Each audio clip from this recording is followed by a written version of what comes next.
वंदे वेद मातरम।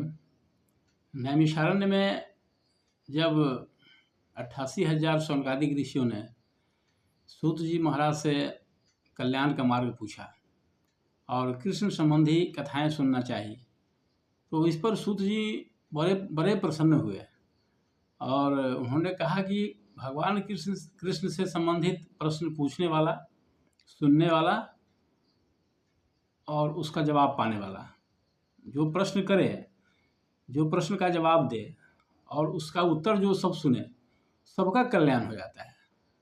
इसलिए जब भी कोई प्रश्न कीजिए सत्संग में, तो भगवान कृष्ण से संबंधित ही प्रश्न कीजिए।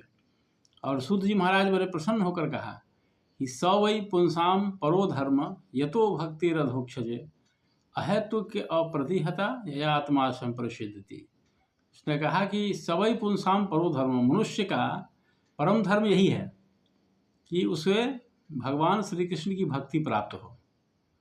वह भक्ति कैसी हो? तो अहेतुक्य यानी कि बिना किसी कारण के, अकारण हो, और अप्रतिहता जो खंडित नहीं हो, और जो आत्मा को प्रसन्नता दे, इस प्रकार की भक्ति होनी चाहिए। हम लोगों की भक्ति जो होती है वो सकाम भक्ति होती है। हम लोग जब भी भगवान के पास जाते हैं, मंदिरों में जाते हैं, तो कुछ न कुछ भगवान से भौतिक याचना करते हैं, और इसी का परिणाम है कि वह अगर अपने समय के अनुसार पूरा नहीं हो पाए, हमारे वांछित समय पर, तो भक्ति खंडित हो जाती है। इसलिए उसे भक्ति नहीं कहा जाता है। भक्ति के साथ दो शर्तें यही होती है कि जो सकाम नहीं हो और जो खंडित नहीं हो।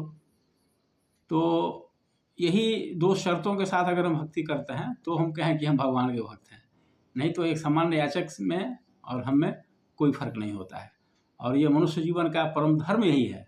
बाकी जो हम अच्छा काम करते हैं, ये सब शुभ कर्म में आते हैं। कोई भी अच्छा काम करते हैं, समाज सेवा के लिए करते हैं या जो कुछ भी करते हैं, ये सब शुभ कर्म आते हैं।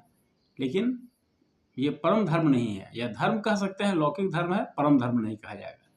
परम धर्म यही है जिससे भगवान की भक्ति प्राप्त हो, इसके अलावा कुछ नहीं। आज इतना ही। ओम शांति शांति।